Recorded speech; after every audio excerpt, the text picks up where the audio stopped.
Good evening, ladies and gentlemen. Welcome to the end of our penultimate night of our third Tring Book Festival. It's been an absolute honour hosting this year's festival, and it isn't finished yet. As you can see, things are going to happen tonight. Without further ado, can I welcome to the stage Marj Hogarth, our host and partner of Keith Brymer Jones.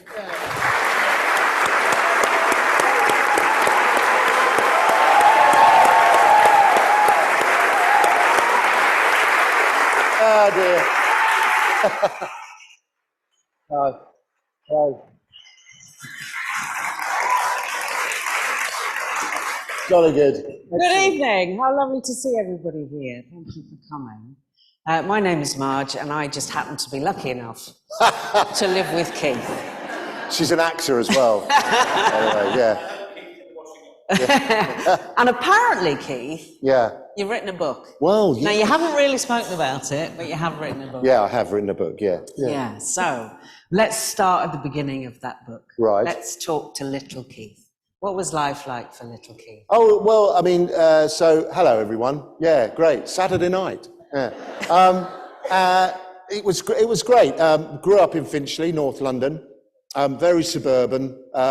Lots of parks and brooks and things to play around with. And yeah, I mean, this is the 70s and the early 80s.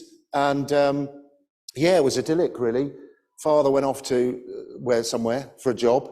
And, you know, as a young person, they just go off somewhere and then they come back home. And the mother was a stay-at-home mum, an amazing cook, lots of cakes.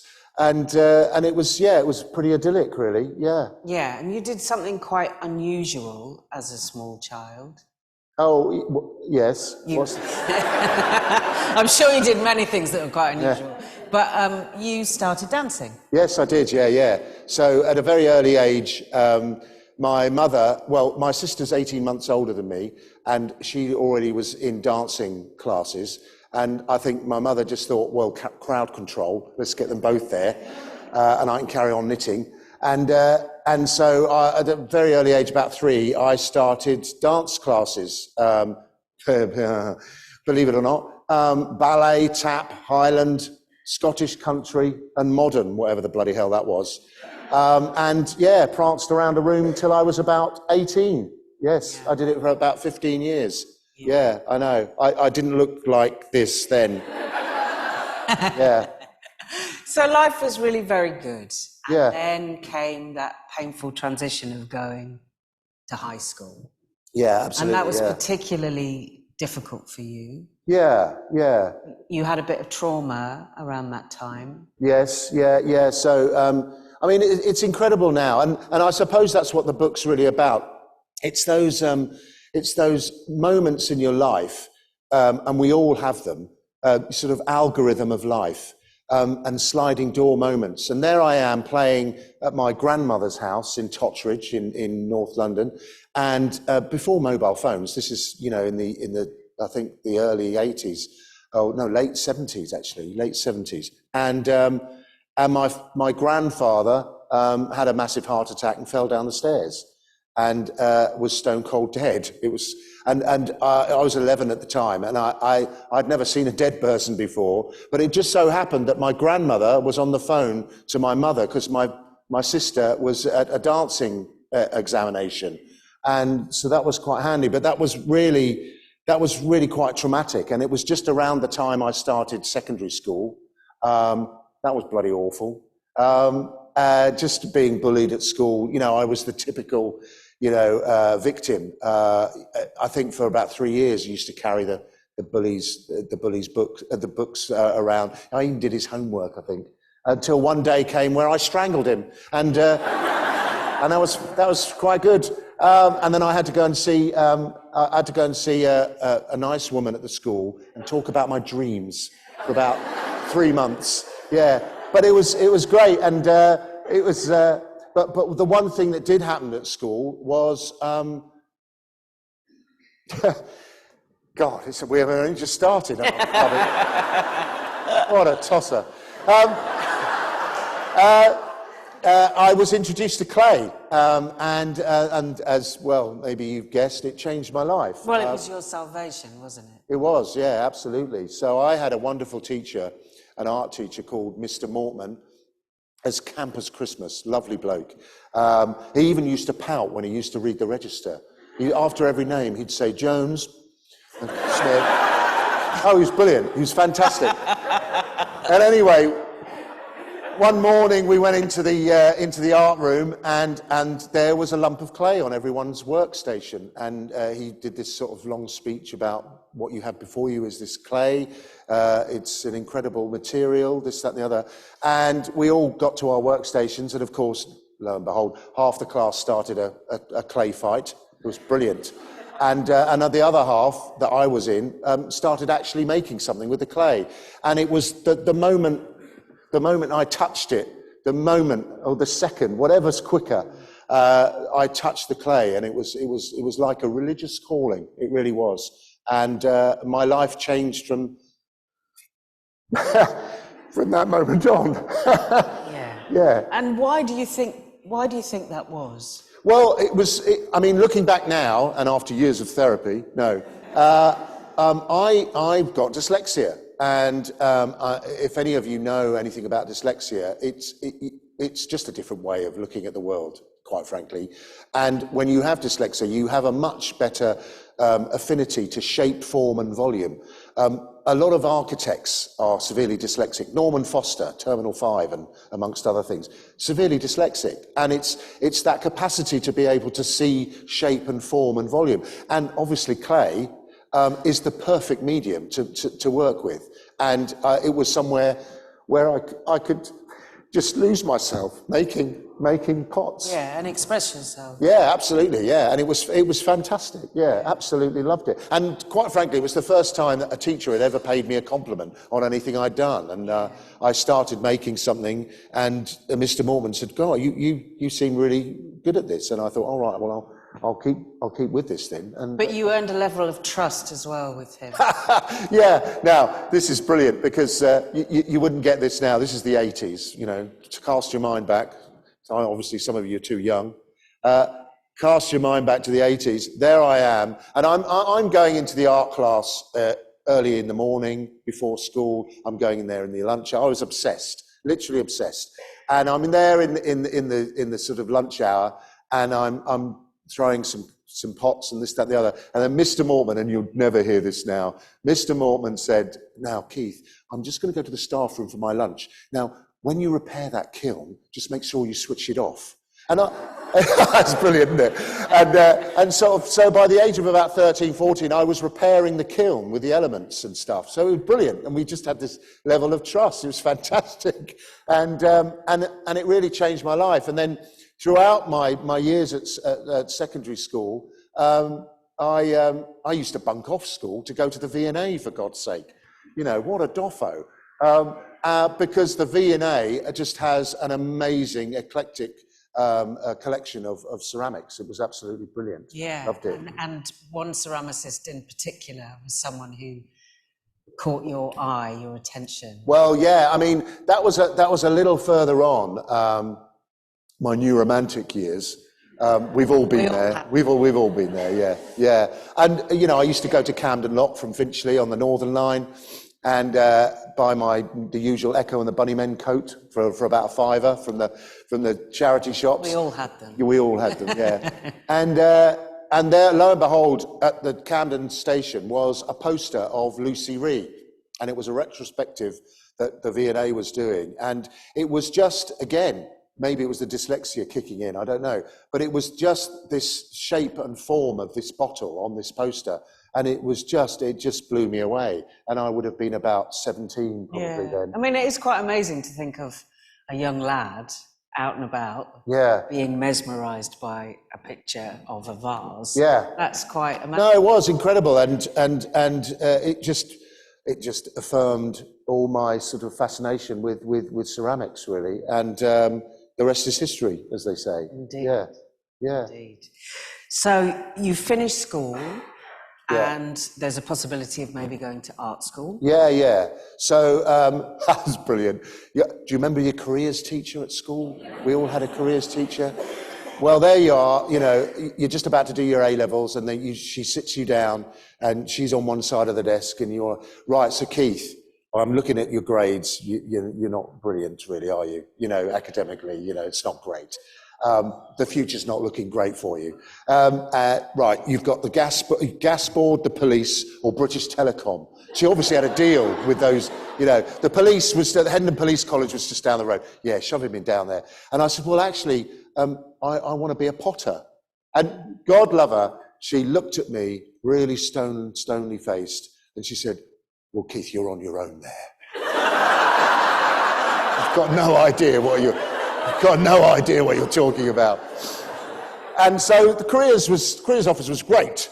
And so I started applying for Harrow College. At the time, had an amazing ceramic course, or Camberwell. But obviously, because school hadn't been exactly brilliant for me, I was really keen on sort of trying to get a job. And I put an advert in a magazine called the Ceramic Review, which is kind of the monthly Bible of potters. It's fantastic, and it's still going. Young, enthusiastic 18-year-old seeks apprenticeship. Call 01 346 3098. That's my old telephone number. And I put an ad in there. And by this time, my parents, this is the last sort of term of school, you know, and you're in the summer holidays, and you know, you're still riding out on your bike, but your parents are getting slightly worried. What the hell are you going to do with your life? And lo and behold, about 2 weeks later, I got a phone call from a really odd, dodgy sounding voice on the other end of the phone saying, "Oi, hey, are you Keith?" And he said, yeah. I was scared even just picking up the phone. And he said, "Come down to Harefield, Pottery, we're right by the canal, and I'll give you an interview and we'll see if you can start work." So my mother dutifully drove me to Harefield, where no one can hear you scream,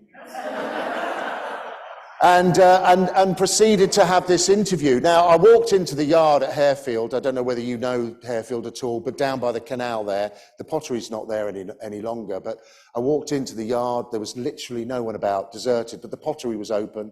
Walked into the pottery, all the kilns, amazing place. And then as I walked out, lo and behold, I saw these 2 feet from underneath a car. And Robert that I now know, Robert was repairing this Mini Cooper, it was, underneath the car. And he literally gave me the interview underneath the car. I never saw his face until I started work on the Monday. And it's basically, the interview technique was quite unusual. He just said, "With a name like Jones, you must be Welsh." And I said, "Well, yeah, I've got a Welsh background, yeah."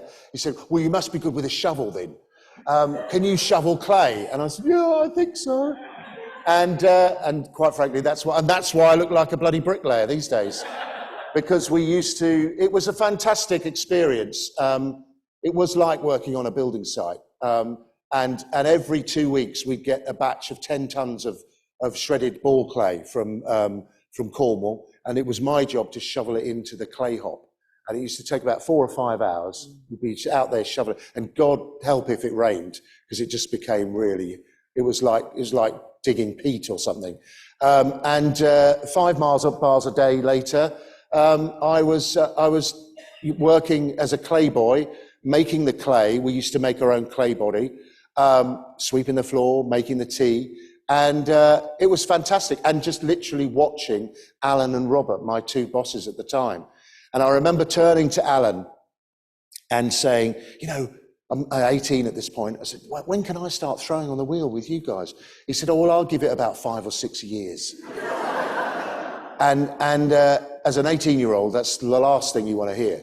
And so I had to ball up 100 balls of clay every single day, and I wasn't allowed to leave the pottery until I'd made the 100 balls. And that's basically where the bucket of doom comes in on the show, because I throw these 100 beakers, And Alan would then come along with a ruler and he'd chop them in half if they were no good, and usually use quite a few expletives as well, usually the C word. And over time, after about 3 years, there were more pots left on the shelves than cut in half. And it was it was then that they allowed me to go on the wheel. And it felt like a real honour. It felt like a real honour. Again, they trusted you. Yeah, that's right, yeah. You know, Alan and Robert could have been bank robbers, just happened to be potters. But isn't it interesting that I think that a kind of awkward young man wrote an advert in the first place. That takes huge courage to put yourself out there. You go and you meet someone that you've never met before. Yeah. You're put in a really difficult environment because they weren't the kindest. Oh, this is great. Okay, this isn't in the book. I don't know if ever you've written a book, you write a book, and then you send it off to the editor and the publishers, and then the legal department have to get involved to see. Anyway, there's this great thing. I used to complain sometimes I didn't get a lunch hour at Harefield, and they said, "Oh, right, okay." God knows to this day I don't know why they had these, but they had some handcuffs, and they handcuffed me on a beam for an hour, and they said, "Well, you won't ask for a lunch hour again." And I've still got the scars on my wrists from the handcuffs. Yeah, that was just one of the tame things. Well, they did another naughty thing as well, didn't they? They made you some tea. Oh, yes, yeah, mushroom tea, wonderful. And I thought it was herbal tea. And there I am, I'm production throwing by this time. And we would make on average anything between 3,000 and 5,000 pieces a week. My two bosses, I mean, Alan, it's like watching fast forward video, watching him throw on the wheel. It was mind blowing. And I think the most he's ever thrown in a day was about 1,100 mugs. And I had to ball them all up. And this is the other thing. This is where the training really happened. I would prepare all the clay for Alan and Robert and ball up, and it would be on these huge trolleys, and I'd wheel it over to their wheel, and Alan would literally just go, "Yeah, it's too firm. Do it again," and I'd have to ball it all up again, and it soon made you realise that the clay and the material is paramount. The preparation of that clay and that material is essential. And any craftsperson will tell you the same. Whether it's wood, paint, whatever it is, the material is the thing that has to be totally respected. Yeah. I mean, it was a school of hard knocks, and they were difficult and quite specific to be around. Yes. But they also did an incredibly generous thing. Yeah, so I was going to Harefield. I didn't drive at this time. You know, I'm 18 and I hadn't done any driving lessons or anything. So I would get up at 5 from Finchley, walk up the road, get the 13 bus down into Baker Street, walk across to Marylebone Station, get the train out to Rickmansworth. If the bike hadn't been nicked, I could cycle. That I used to leave chained up by the station, or I'd have to walk 2.5 miles along the canal to the pottery, and I'd usually arrive about 8:30. I mean, it was like a bloody Hovis advert. It really was. It was a real chore, but I did that for about 3 or 4 years before I started learning to drive. And they used to rib me about Welsh people can't drive.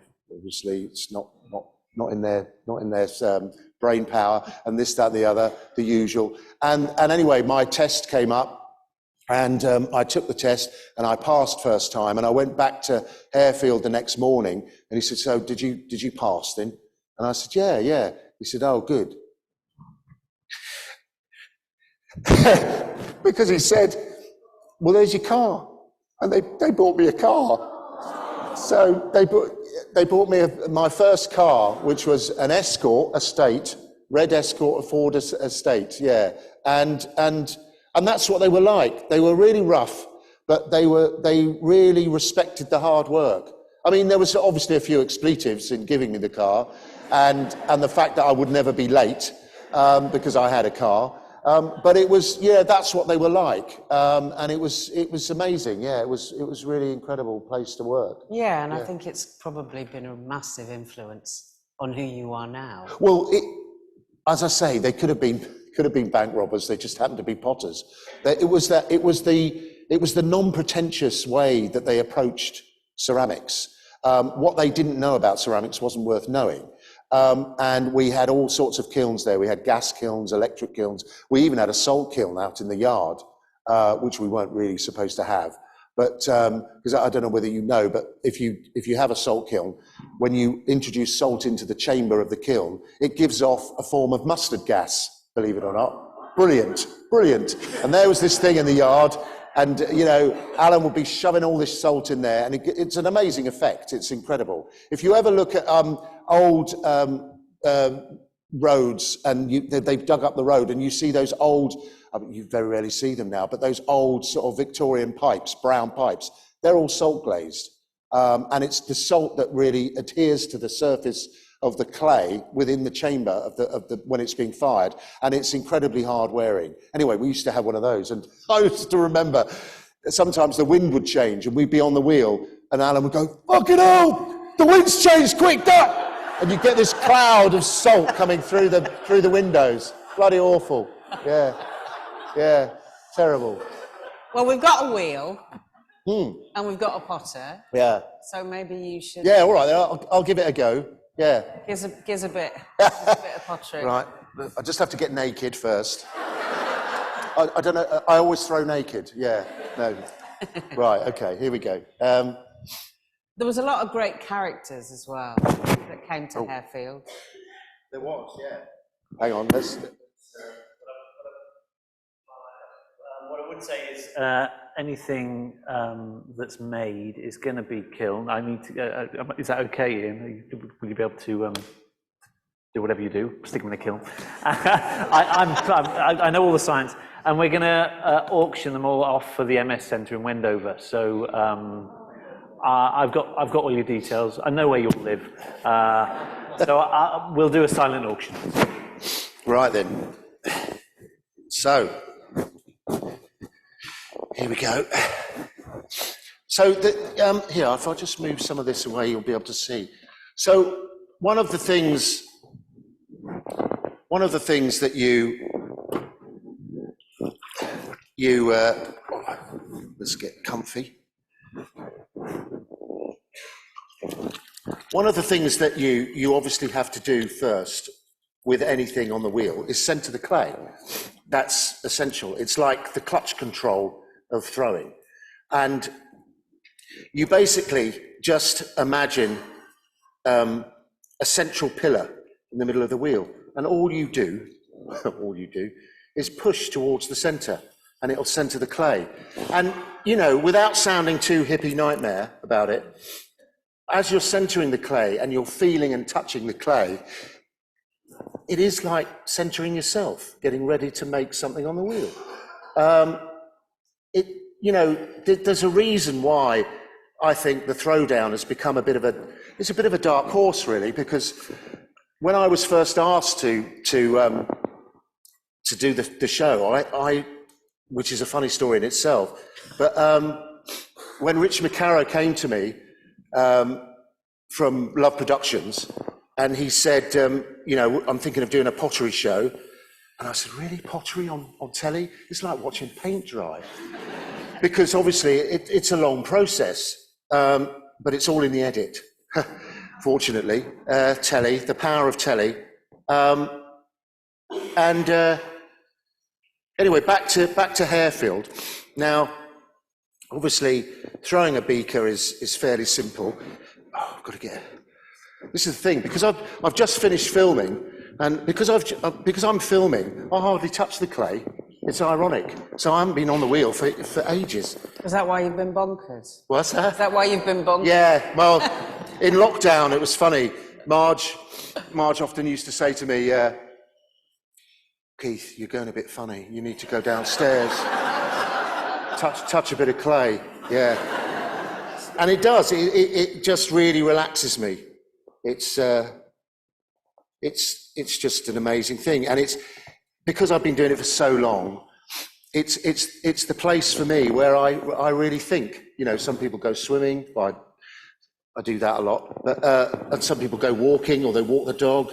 For me, if I'm on the wheel, it's my place to really think. And I'm going to try and throw it now.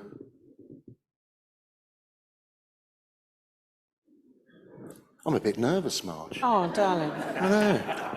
It's really weird, isn't it? It's almost as if you've not been doing it for the last 40 years. No, that's right.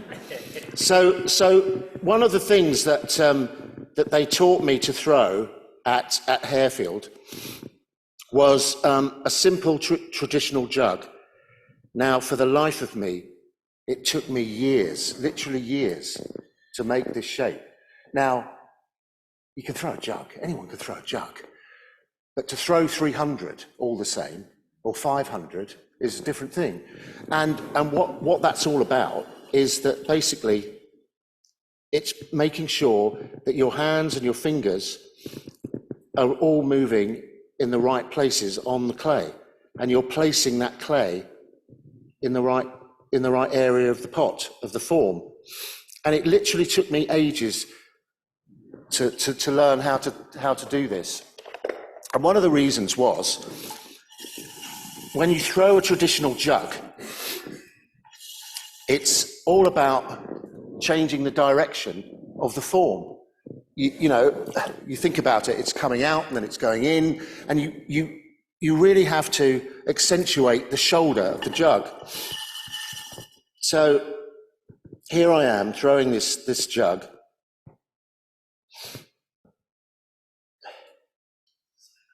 It's great, isn't it? Hear a pin drop.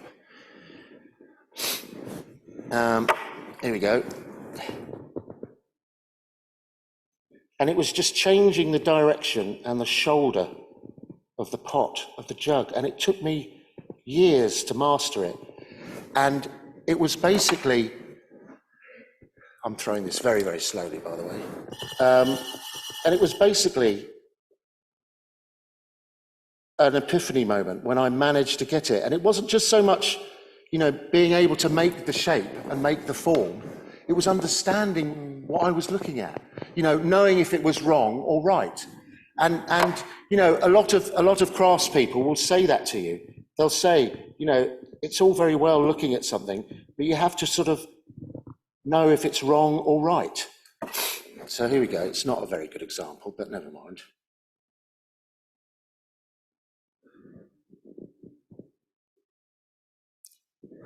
There, could be better, but anyway. And this is the wonderful thing I love about the transformity of clay.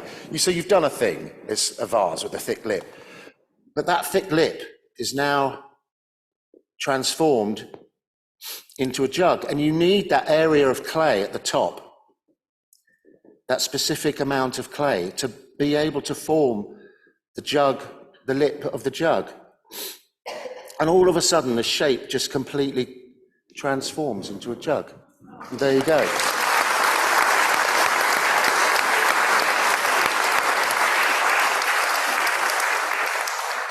Talking about transformations, so you were a potter during the day. I don't know if there's people here who have read the book already, but if you don't know, Keith also had a bit of an alter ego where you were performing in the evenings.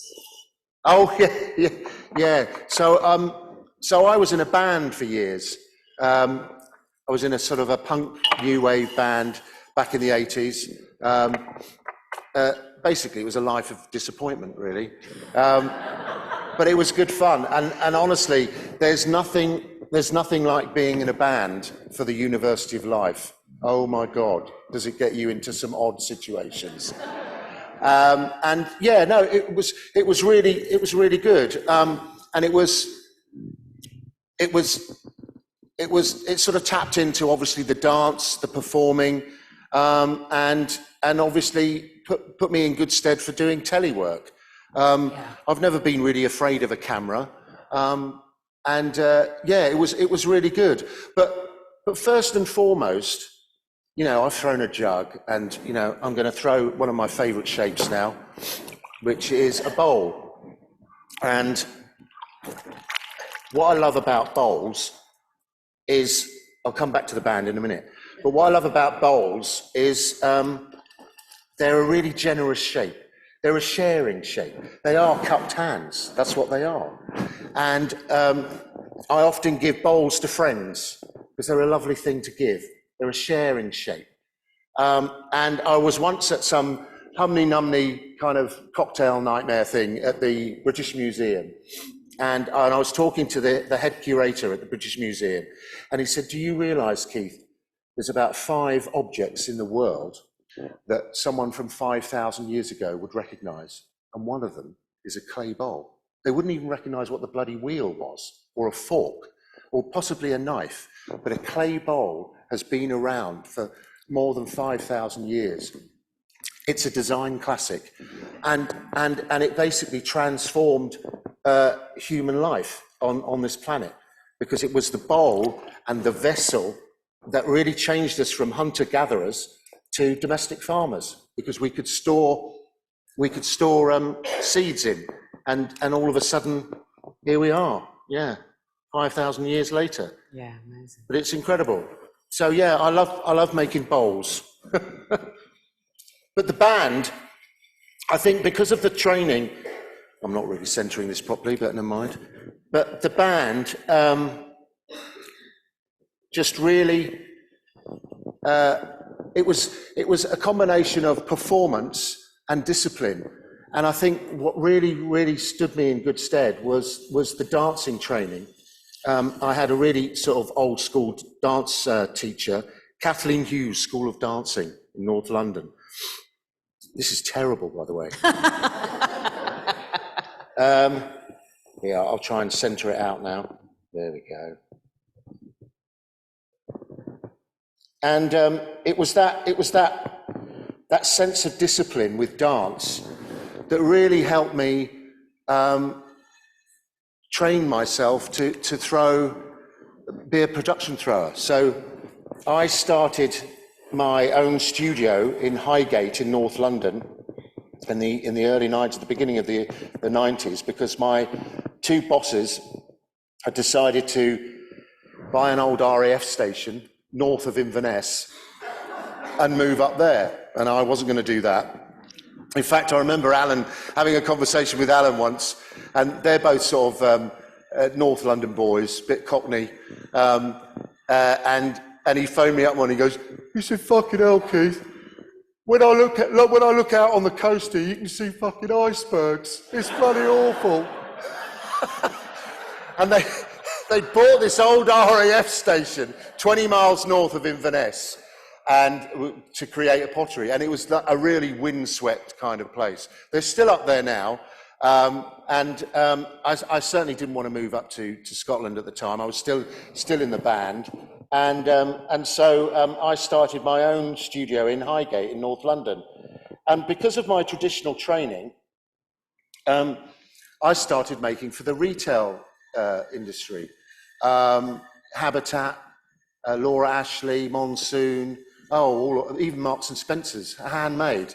And the average order one would be anything between 3,000 and 6,000 pieces. And but there was one time I was designing and making for Habitat, and back in the day, and I'd designed this breakfast range called the Brooks range. In fact, it's the grey area here on the side of my head. And I remember submitting it to the merchandisers, and they had this big meeting, and I'm in the foyer waiting to see if they've gone for the range and accepted it. And I remember the head merchandiser coming out, guffawing with laughter, literally bursting out with laughter. And I said, "Oh, they've gone for the range," because it's obviously my job, my bread and butter. And he said, "Have they?" He said, "Have you seen the quantities you've got to make?" And this is way before computers. So I got back to the studio in Highgate, and my fax machine was going haywire. And I was getting orders from Habitat UK, France, Italy, Spain, and Belgium. And that range was 16,000 pieces. So back in the day, I was throwing about anything between 700 to 900 pots a day. And to the point where, this is brilliant, to the point where you're basically, your physical self becomes a machine. You just become part of the wheel. And, you know, at the end of the week, I'd be washing my hands and thinking, oh, what's that white mark here? And I've still got a knot of skin there now. That's my throwing finger. And I'd be wiping it away, and it was the bone. And it didn't hurt. It was fine because it had happened over time. But it was, you basically wore the skin away, and you could see your knuckle. It's quite funny, really. And that's when I knew I'd had a busy week. Yeah. So yeah, it was quite something.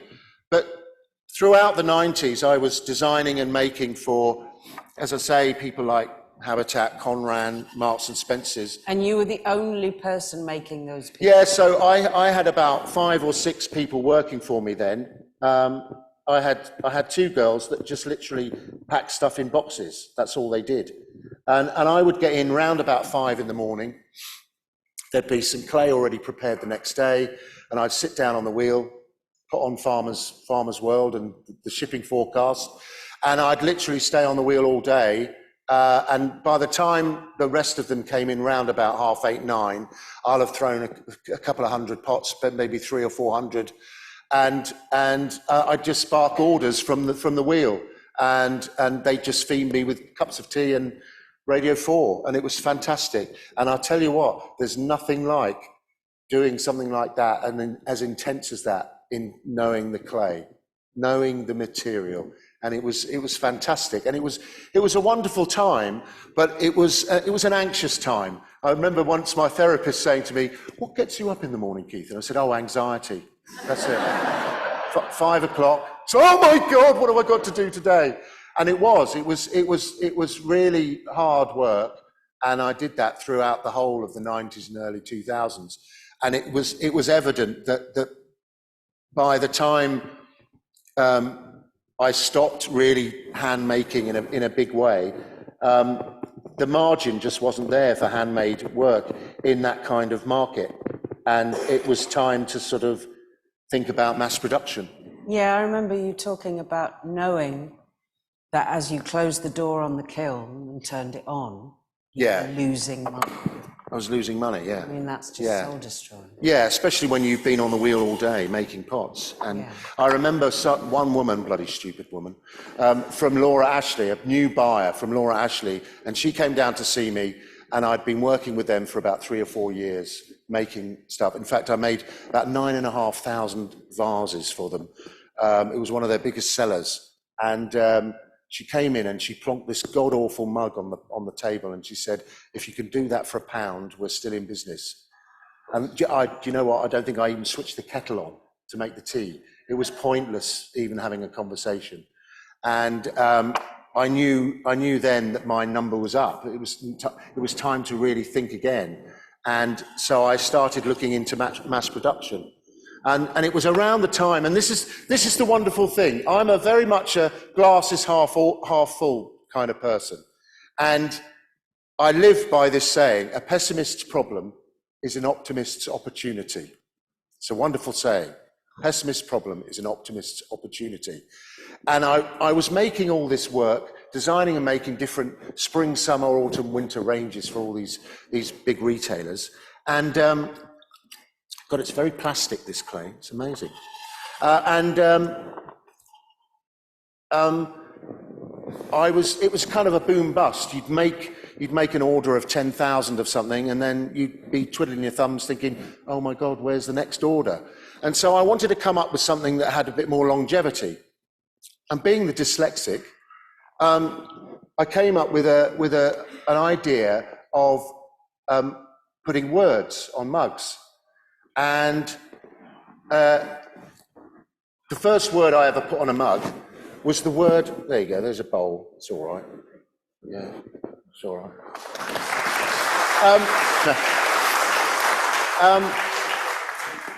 Yeah, you could do, yeah, we'll just fill them all up. We'll fill them all up.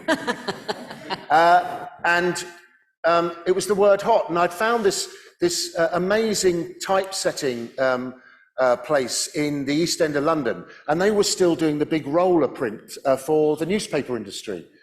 And being a workaholic, this place never closed. It was working 24/7 for the media industry. So off I trot with a bit of artwork of this word hot, and I said, could you make a little magnesium plate or zinc? They were either zinc or magnesium plate. And they said, yes, fine. And I stamped the word hot into a mug, and then I colour inlaid it, and lo and behold, it became the word range. And I love the word hot because as a dyslexic, the first thing you look at is you look at the shape of a word. It's the aesthetic of the page before you read the textual information. And the word hot, with the H and the T and that central O, I just find it really lovely. And I sort of thought about the concept of using the word as the design on the mug in a sort of postmodern, ironic way, hot on a mug. And lo and behold, it took off, and we now sell about 500,000 a year all over the world, and that's just the mug. And it's incredible. But I was hand making it for heels right at the very beginning. And doing trade fairs. Yeah. Which is where we met. We did meet at a trade fair, yeah. Not that particular one. No. I met another bloke in my life. Not that you're a bloke.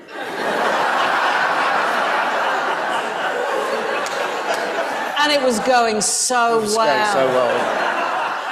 I met another guy who's now my business partner, and we have been for 17, 18 years now. A bloke called Dominic Spielman. And it's quite funny. So there I am, standing on this stand at Olympia, at a trade fair, and I've got all the word range up there. And this kind of toff nightmare bloke comes along with his rugger shirt and, you know, his college shoes, and he's sniffing around the stand. I'm thinking, what the bloody hell? Who's this bloke? Anyway, he's picking up the work, and I'll stand up for this. And he came over. And he was sort of really touching all the clay and touching the mugs, and I'm not drinking out of them, I'm going to have a bit of a drink. And he said, oh, hi. He's posher than Prince William, for God's sake. He said, oh, hi. He said, I really like your pots, they're great. I find it's really scalable. We could really scale it up. And I said, all right, yeah, so who are you, you know? And he said, well, look, my name's Dominic Spielman, and I've got a few contacts in China at factories. I thought, how the hell's that happened? That's another story. But he said, look, can I take away a piece of your pottery, and see if I can get it sampled up at one of these factories? Anyway, I gave him a bit and told him to go on his way. But before he went, his pitch to me was brilliant. I'm a very simple bloke. And he's standing there, and there's a bit of a pregnant pause, bit of a sort of silence going on. And he did this comedy thing. He did this thing. He sort of looked behind him like this. He went, look, Keith, the thing is, I'm colourblind, for fuck's sake. I've got no design sense whatsoever. Why don't you do the pots and I'll do the pennies? And I said, oh, okay, fine. And lo and behold, I got this sample back, and he delivered it in Highgate. And it was amazing. It was super white porcelain, which is what predominantly the Chinese use, and it probably, arguably, the best porcelain in the world. It's fantastic. And lo and behold, I was on a plane 2 weeks later, visiting these factories in China, and it was quite amazing. And I have a studio over in China now, as well as Whitstable, as and when COVID allows, I have a whole team out there, and I go out with a prototype, and I stay and I work on the factory floor. In fact, my nickname over there, they're very literal, the Chinese. My nickname is the Big Fat White Gorilla. Yeah. Hey, you big, you tall, you big. You like a big fat white hairy gorilla, because they're obsessed with hair, body hair. They don't have any. And they are obsessed with playing with my hair whilst in the factory. Amazing. Anyway, we won't go there. No, we're actually going to have to stop. Oh, right. Because I'm the gatekeeper and I'm looking at the time. Right. I could listen to you all night, and I've heard it all before. I'm sure everyone feels exactly the same, but I'm sure there are people who are bursting to ask a question. So does anyone have a question for Keith? This lady at the front. Oh, hello. There you are. Great. This lady. Hello, everyone.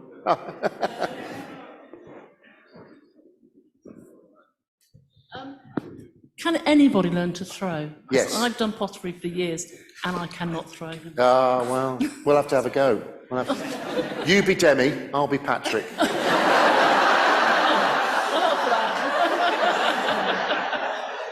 Honestly, it's practice. That's all it is, really.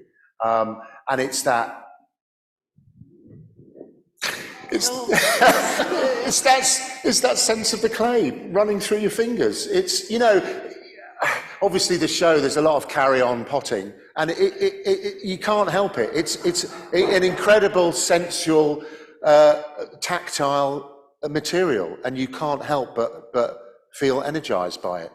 Maybe not in a sexual way, but no, it's incredibly tactile. Yeah. It's like therapy, isn't it? We were saying Absolutely. earlier, we've both had classes, and it is such a relaxing thing to do. Absolutely, yeah. And just even like when you're sponging at the end, just getting it all finished off. That's and right. it's So you're getting me going now.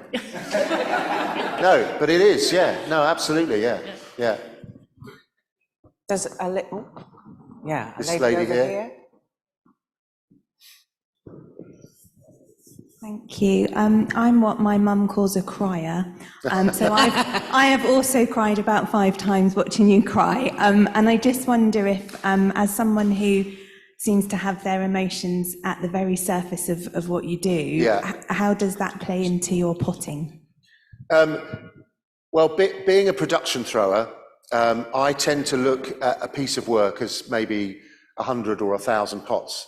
So when I throw of a day on the wheel and I look back and see what I've done, it's either been a good day or a bit of a hard day. And when the potters are off, it's such an amazing privilege seeing people working in a pottery studio or any studio, and they bring this work up to you. And, creativity is the most important thing we do as a species. And when you see what they've made, and it's sitting there on the judging table, and there on the opposite side of the table, there's Rich and myself, and it's like having it's a conduit between us and them.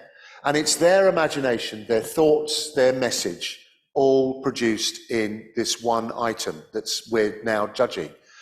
And when they get it right, it's just a fantastic experience for me, let alone them. And it's so inspiring. And it's when they let their guard down after a couple of weeks being in the pottery, if they stay that long.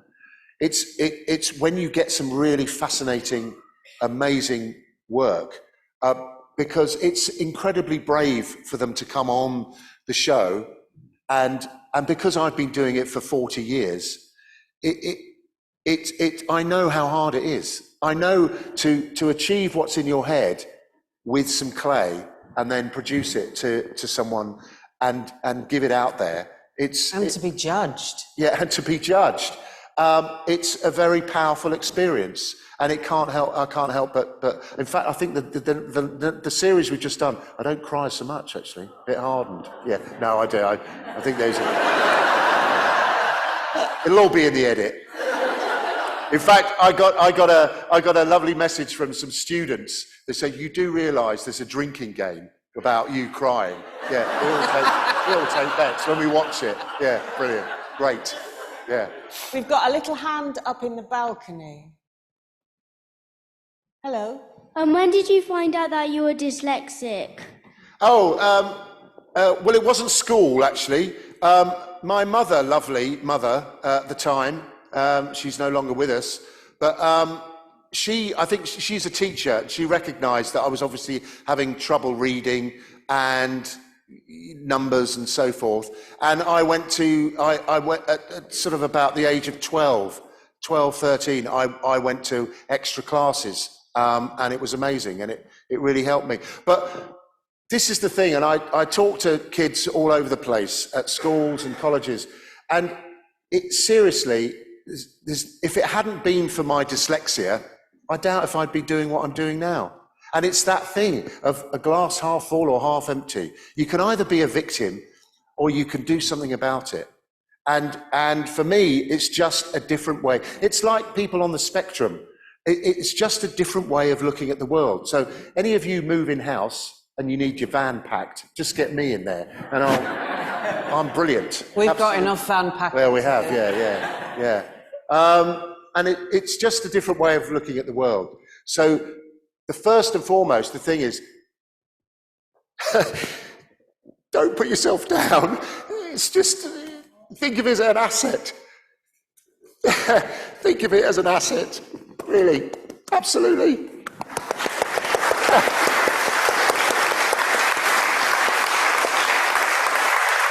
We have a lady over here. God damn it, Jesus. Thanks for that.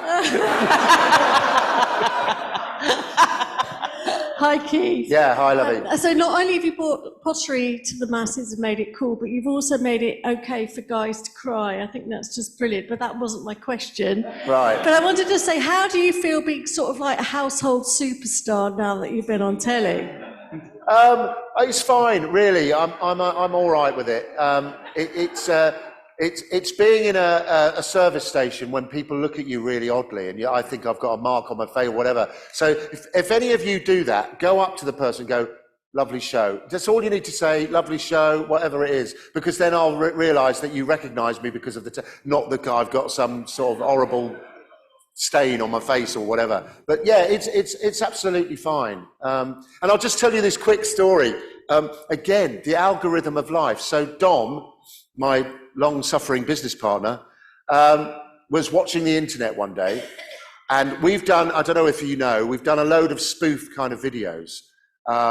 There's me as Adele, there's me as Sinead O'Connor, and we've done all these videos, and the first one we did was, actually, it wasn't the first one, but he phoned me up and he said, "I've been, hi Keith," I always do his voice, "Hi Keith, have you ever," and he's devoid of any cultural taste whatsoever, bless him. He said, "I've been watching this singer called Adele on video. Have you ever heard of her?" I said, "Yes, I've heard of Adele. Well, she's rather good." And the thing that got it was, he's a numbers guy. He's definitely on the spectrum. And it had 364 million hits, this video, rolling in the deep. And it's of Adele sitting in this mansion in the middle of nowhere, and it's a bit surreal. And she's singing this song, and there's half the videos, these pots being chucked at a wall, and there's this kind of ninja person in a basement. It's very bizarre. I don't know what it's got to do with the song. But what it was he said, "Yeah, it's a great video, it's fantastic. My aunt's got a mansion out in Norfolk, and it's a bit like the house in the video. We could go up there and do you could get in a dress with a wig on, and you could be Adele." So before I knew it, he'd got this production company together.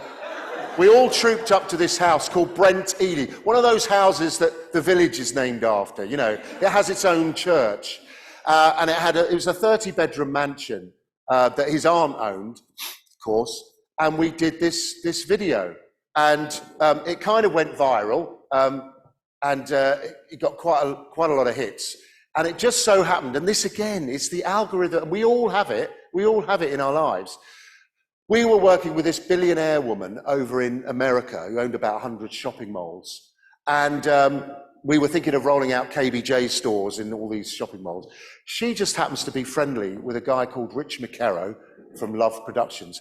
He's over in America selling the Bake Off, this is 6 or 7 years ago, to basically American networks.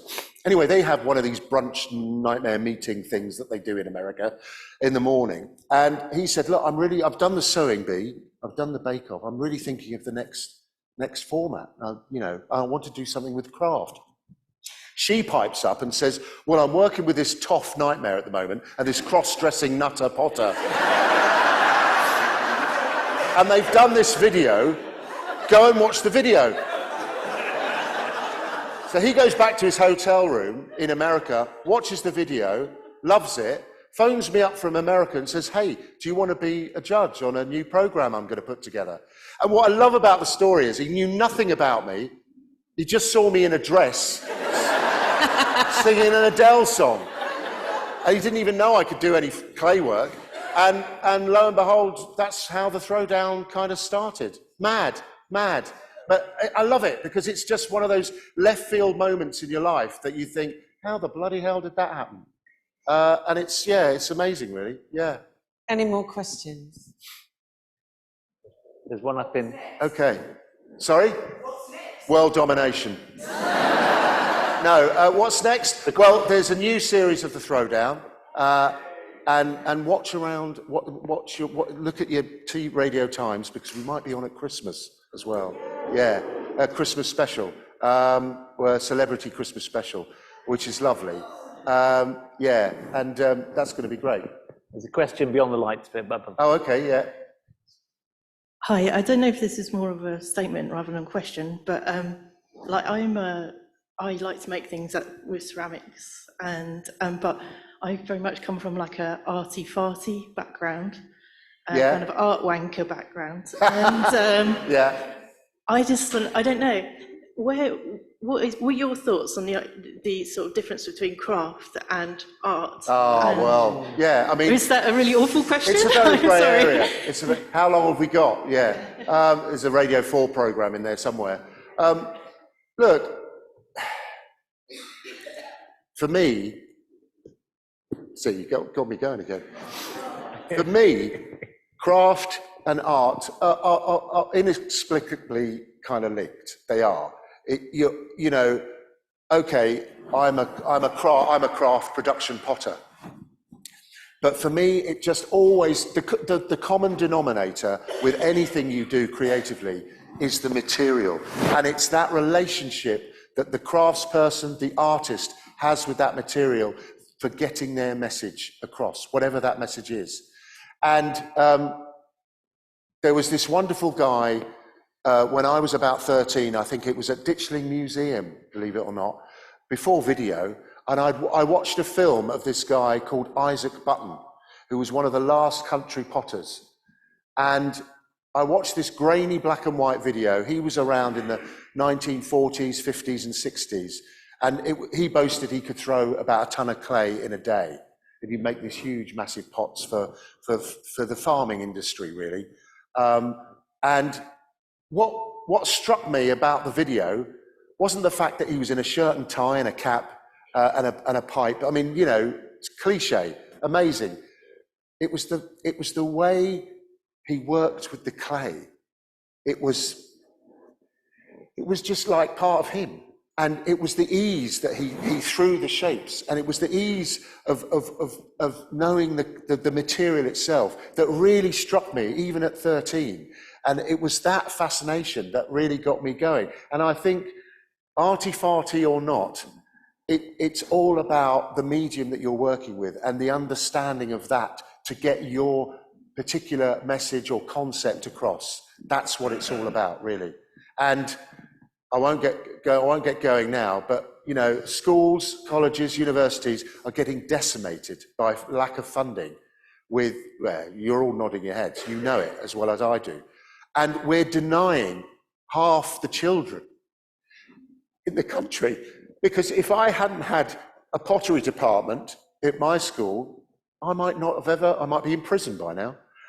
I might not ever do it. Yeah. So we've got to focus on we're so fantastic, this country, at producing really, really out there creative people. And we need, if we don't fund that at a very early age, we're going to lose out as a society. It might sound a bit dramatic, but it is true. But there needs to be access for normal people to do creative things, and because it's become a just something system. About privilege. Yeah, absolutely. And one of the points I made, I'm very grateful to the Pottery Centre in Berkhamsted for lending us the wheel and everything. But I had to go to Berkhamsted for a wheel, and not that I've got anything against it, but the fact that Tring doesn't have a pottery wheel is shameful. Tring School doesn't have a pottery wheel. Yeah. It used to, but doesn't anymore. But for all the investment they've had over the last year or two, to not have any kind of art is a disgrace. And I've been saying that. It's a real shame, because... Well, we're losing out as a society. We're losing out as a society, definitely. And, you know, back a couple of years ago, that's brilliant. I did a session in Rochester Prison for 11 lifers. And we set up a pottery studio in the prison, and they all came trooping in. And the golden rule in prison is you never ask why they're in, but they were all in there for life. And this one guy, he was slightly taller than me, about twice as wide. He was enormous. And he sat down on the wheel, and he was like a little child. He was really out of his comfort zone. So I thought I'd put him more out of his comfort zone, because I got up behind him, and in my campest voice ever, I said, "Right, Craig, you be Demi, I'll be Patrick." And his face was a picture, it was brilliant. But what he managed to do was incredible. And he'd never been exposed to any kind of creativity at all. And you could almost see his life flashing before him, thinking, oh my God, if only I'd had this kind of opportunity when I was younger. And we deserve our kids to have that creative experience. And, you know, I'm bound to bang on about pots and clay. Clay is such a fantastic material. It's so expressive. It's three-dimensional, it's two-dimensional, it could be anything. And to be able to explore what's in your head through that medium of clay is fascinating and quite fantastic. Yeah. Well, we're at time. Yeah. Thank you. Thanks, Marj. Thank you for giving us all a journey through your head. It's been a real pleasure. Great, yeah. And thanks to Ben for having